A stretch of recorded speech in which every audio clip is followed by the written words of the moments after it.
Jesun, Angailut, Chapangho, Pamma, Athe Bode.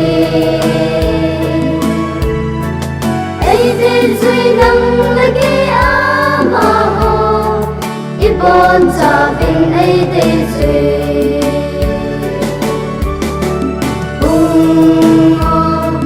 Bungun Jesu Koma, Amma Chu Pathai Na Bupi, Amma Chu Dam Na Bupi Ben, Amma Chu Sam Na Lengwa.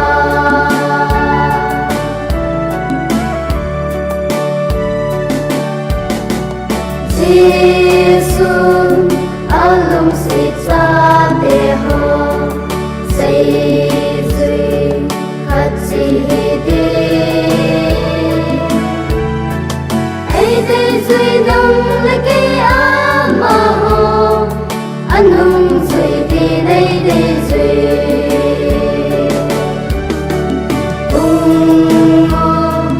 Bungun Jesu Koma, Amma Chu Pathai Na Bupi, Amma Chu Dam Na Bupi Ben, Amma Chu Sam Na